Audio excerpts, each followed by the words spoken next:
Kata ikhlas sebagaimana disebutkan oleh para ulama yaitu terambil dari kata khalasa. Khalasa artinya sofa. Khalasa yaitu murni, jernih. Al-ma'us safi, air yang jernih, air yang murni, air yang bersih. Jadi kata keikhlasan dari khalasa. Kemudian ditambah dengan hamzah, hamzatul qata, di depannya akhlasa yukhlisu, yaitu memurnikan, membersihkan, menjernihkan, yakni ibadah kepada Allah Subhanahu wa taala.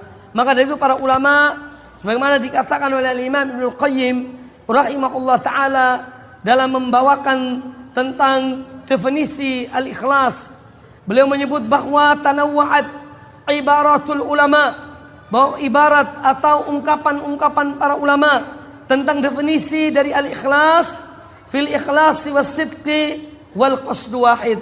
Mereka memberikan gambaran-gambaran definisi tentang keikhlasan, tetapi tujuannya sama.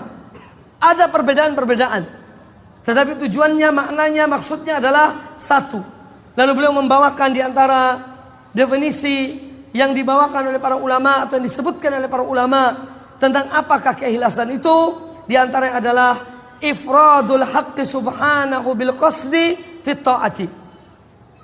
Bahwa keikhlasan itu adalah mengesahkan Allah yang maha benar di dalam tujuan ketika seorang beribadah, ketika seorang melakukan amal ketaatan, tujuannya hanya Allah Subhanahu wa taala semata dan tidak untuk yang lainnya.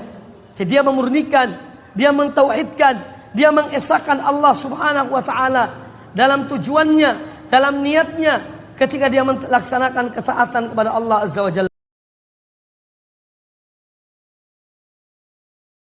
Ikhlas artinya murni, ikhlas artinya tulus, ikhlas artinya bersih, ikhlas artinya tak bercampur dengan apapun.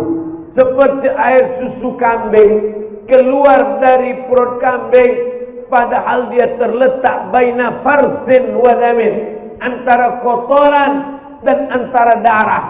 Keluar dari antara kotoran dan darah. Kalau dia kena kotoran, maka air susu kambing itu warnanya hitam. Kalau dia kena darah, maka air susu kambing itu warnanya merah. Tapi dia tidak merah dan tidak hitam, warnanya hitam, campur kopi.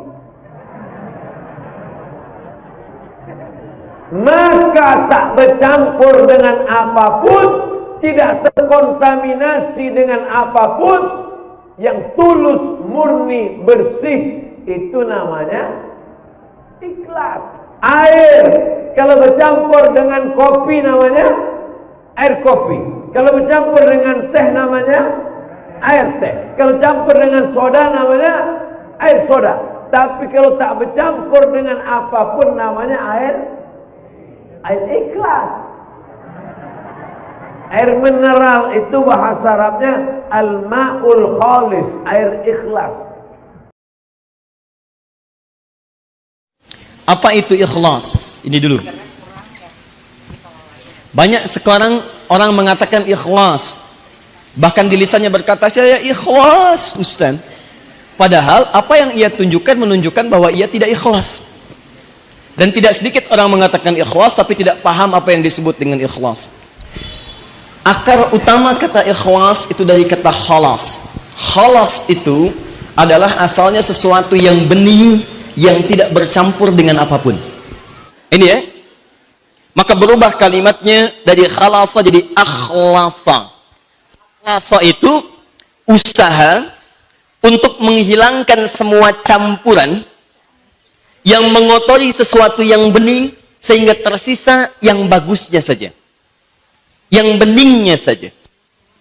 Nah, kalau kemudian itu dijadikan kata sifat, jadi sesuatu yang bening, yang terlepas dari kotoran-kotoran, atau usaha untuk membeningkan sesuatu sehingga lepas dari kotoran yang mengotori, maka sifatnya berubah dari kata akhlasa menjadi ikhlas namanya. Ini.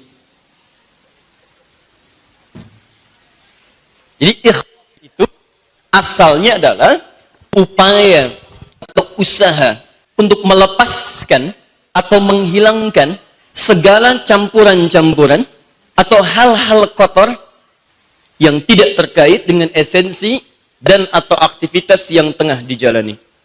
Kalau saya katakan dengan esensi berarti benda. Ibu menginginkan air bening, tiba-tiba ada campurannya. Begitu ibu keluarkan yang campuran itu ibu sedang ikhlas dalam pengertian bahasa. Paham?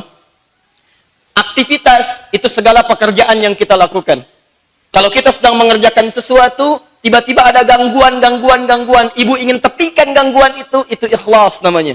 Paham? Nanti kita akan tarik ini pada kepentingan ibadah, baru kita paham betul bagaimana contoh yang kita akan bahas. Ya. Nah, orang yang berusaha untuk ikhlas, itu namanya mukhlis. Nah, sekarang, apa kaitan ikhlas dengan ketetapan Allah dalam kehidupan? Kita kan baru tahu kalau ikhlas itu usaha untuk menghilangkan segala campuran yang tidak terkait dengan esensi atau aktivitas yang sedang kita jalani. Oh, ini nggak ada hubungannya dengan ketetapan saya nih. Nggak ada hubungannya dengan aktivitas saya, maka saya mau bersihkan itu. Jangan ada dalam aktivitas saya. Maka usaha untuk menepikan segala yang tidak penting itu disebut dengan ikhlas. Orangnya disebut apa? Mukhlis. Jelas sampai sini? Nah, sekarang, kalau itu dikaitkan dengan konteks menerima ketetapan Allah, maka apa yang dimaksud dengan ikhlas dan dalam hal apa saja ikhlas dibutuhkan oleh setiap makhluk dalam menerima ketetapan Allah Subhanahu wa taala. Ini yang coba kita akan uraikan pada inti bahasan kita.